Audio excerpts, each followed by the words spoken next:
Começa agora aqui na TV Novo Tempo o programa Evidências, sempre em busca de fatos que comprovem a veracidade histórica da Bíblia Sagrada. O assunto de hoje, a Bíblia e os Sumérios. Embora não seja absolutamente preciso dizer que a história da humanidade começou na Suméria, podemos pelo menos dizer que lá encontramos os mais antigos vestígios da cultura e da civilização humana até agora descobertos. Uma cultura, aliás, mais antiga que a da Índia e da China. É fato que, vez ou outra, algum arqueólogo surge com novas teorias de uma civilização mais antiga que a Suméria, como no caso do controverso achado de Yonaguni, com as suas ruínas de pedra parecendo pirâmides submersas nas proximidades do Japão. Mas a sua identificação ainda não é uma certeza absoluta.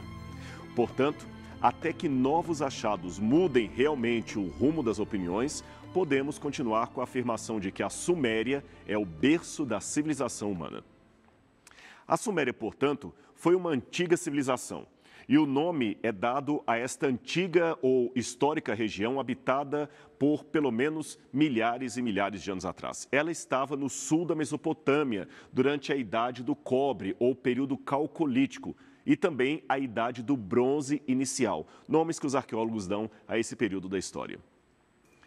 Em termos atuais, a antiga Suméria corresponderia ao que hoje seria o sul do Iraque e o Kuwait, e na Bíblia ela aparece referida em Gênesis capítulo 10, versículo 10, que diz: "E o princípio do seu reino foi Babel, Ereque, Acade e Calmê, na terra de Sinar." Os especialistas em hebraico bíblico supõem que Sinar ou Shinear referia-se a uma antiga localidade bíblica de fronteiras ainda incertas, mas que ficaria na Mesopotâmia e poderia corresponder ao antigo reino sumeriano. Aliás, acredita-se até que o nome hebraico Sinar ou Shinear seria uma abreviatura, uma forma abreviada da expressão Shene Arim, duas cidades, ou Shene, uma cidade, e Nearot. Também poderia ser uma referência a dois rios. Coincidentemente, a palavra Suméria também significa aquilo que está entre dois rios, a saber, o Tigre e o Eufrates. A Bíblia, ao descrever o Jardim do Éden, também fala de 4 rios que saíam do jardim, e 2 deles são coincidentemente chamados de Tigre e Eufrates, pelo que muitos buscam ali, naquela região, o local do antigo jardim mencionado no Gênesis. Outros supõem que o paraíso estivesse nessa ilha de Bahrain, localizado no Golfo Pérsico. Essas ruínas, em pleno deserto de Saar, seriam um dos mais antigos vestígios da civilização humana na região. Daí a ideia de que ali poderia ser o Jardim do Éden, ou pelo menos a origem histórica registrada no Gênesis. Deixe-me explicar isso melhor para você. Existem pelo menos 3 posições acerca da história do Éden narrada no Gênesis. A primeira posição é de que alguns pensam que aquilo seria um mito criado pelo autor bíblico, pois ali estaria apresentando apenas uma fantasia humana e nada mais. A segunda posição supõe ou pressupõe que aquela história bíblica seria um fato real que aconteceu no passado da humanidade. E a terceira opinião seria de que ali no Gênesis estaria registrado um mito que nasceu de uma história real, mas acabou se mitologizando com o tempo. Daí a conclusão que aquele lugar, Ibaraim, seria onde nasceu a história de Adão e Eva e, consequentemente, a expulsão do paraíso de Deus. Ainda nessas hipóteses, esta história mais tarde teria se incorporado ao texto bíblico, mas isto apenas séculos e séculos depois de publicarem a versão sumeriana do texto. Bem, vamos devagar com as evidências. É claro que esse tipo de teoria não é baseado no vento.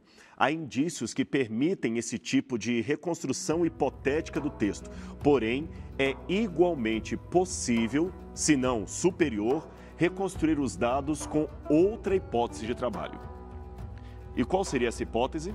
Simples, a de que a história do Éden, presente na Bíblia, embora marcada por um ou outro elemento poético, seria autêntica. Aliás, tão autêntica que ela realmente ocorreu no início da história humana. Aliás, o próprio fato dela ter sido real justificaria que os primeiros seres humanos a contassem para seus descendentes e a gravassem em seus primeiros textos cuneiformes. A lógica seria mais ou menos assim. Deixe-me simplificar para que você possa entender melhor. Alguns elementos culturais são óbvios e por isso podemos vê-los repetindo por coincidência. Veja, por exemplo, o clássico caso da adoração ao sol. O astro-rei é, sem dúvida, o ponto mais destacado no céu. Logo, não devemos nos surpreender de que povos mais antigos, em diferentes partes do mundo, criassem uma liturgia de adoração ao sol, aquele que era retratado como um deus. Isto não significa que um povo tenha copiado o mito de outro.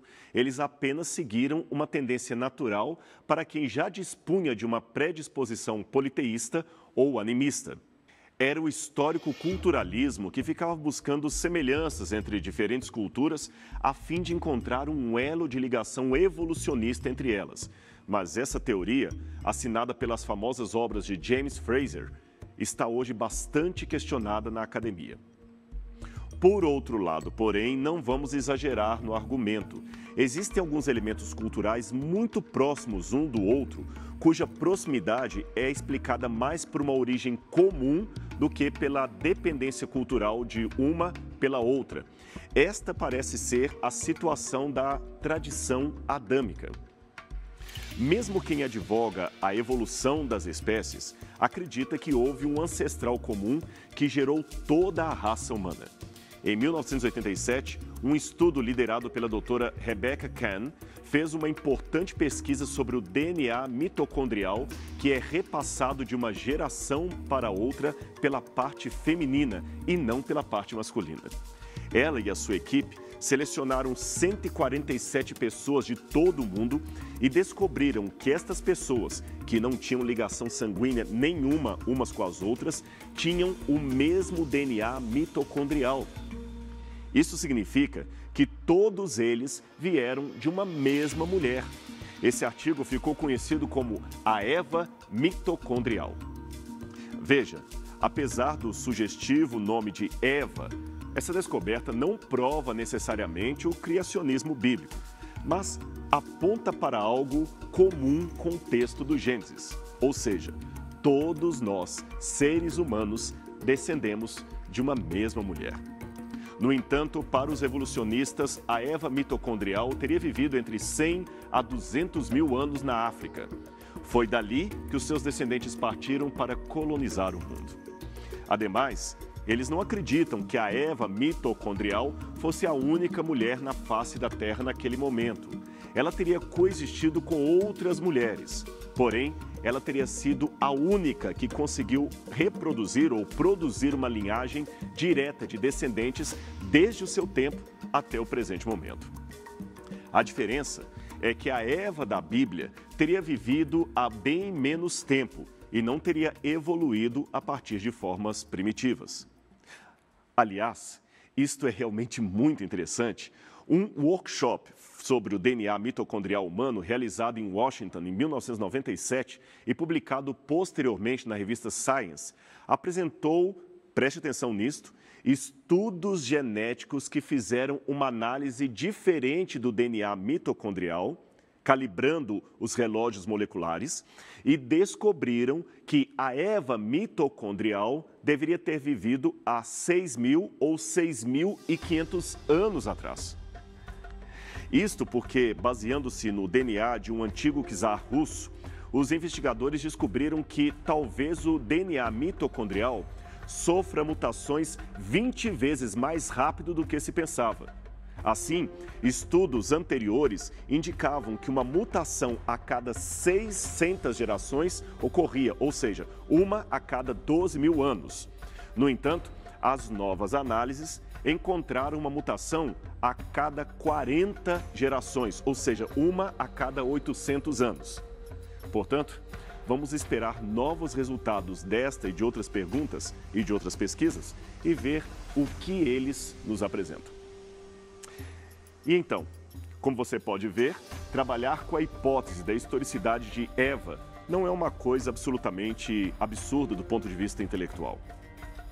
Mas, deixando de lado a genética e voltando agora para a arqueologia, especialmente a arqueologia bíblica, O fato é que, se houver uma mínima chance de que Adão e Eva tenham realmente existido, é natural esperar que povos mais antigos, aqueles que descenderam deles, por tabela, registrem em seus mais antigos textos a memória ou algum traço histórico daquele primeiro casal humano.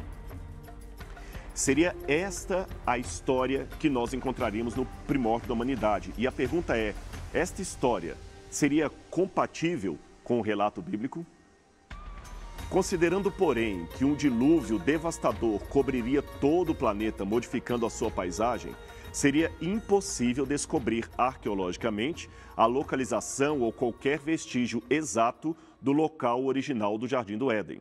Deste modo, só nos restaria, caso o texto da Bíblia esteja realmente correto, trabalhar com a hipótese de que os atuais rios Tigre e Eufrates da Mesopotâmia, bem como qualquer outro topônimo mais recente, seria apenas a reutilização de um nome anterior, o que, novamente, remete para a tradição adâmica. Ou seja, assim como o nome Novo Hamburgo não significa que a cidade alemã de Hamburgo fique no Brasil, mas sim que imigrantes que vieram da Alemanha rebatizaram o local com o nome da sua antiga cidade natal, da mesma maneira aconteceu com o Éden e com aqueles que preservaram a memória dos seus ancestrais.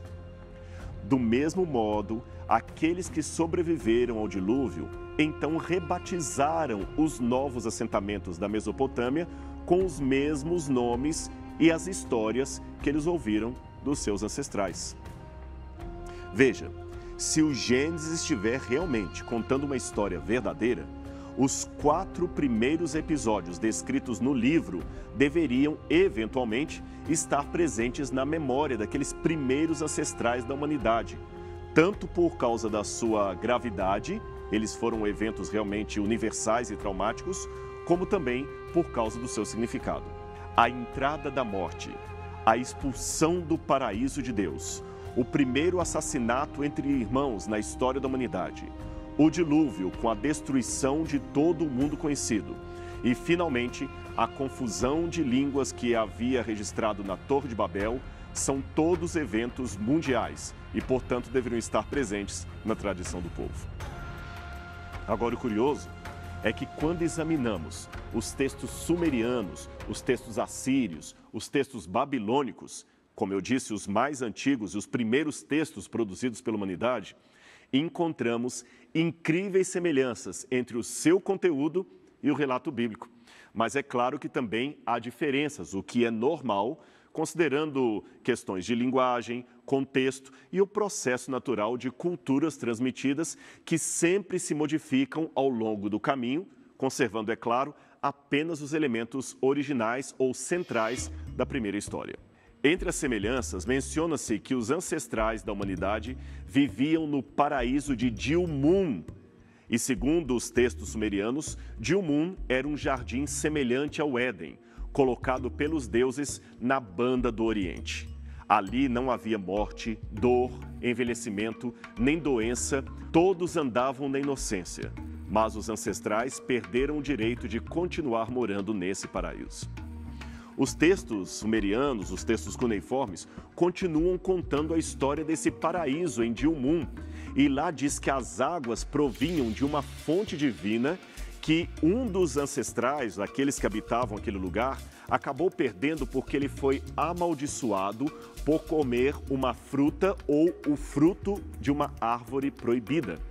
Os textos cuneiformes desenterrados continuam contando que no paraíso de Dilmun, as águas provinham de uma fonte divina e que um dos habitantes foi amaldiçoado porque comeu de uma árvore ou planta proibidas. Outros textos falam desse lugar como sendo Erech ou Edenu, um nome muito próximo do hebraico Éden. Aliás, é para o jardim que os ancestrais se voltavam na tentativa de recuperar a vida eterna que os seus ancestrais haviam perdido.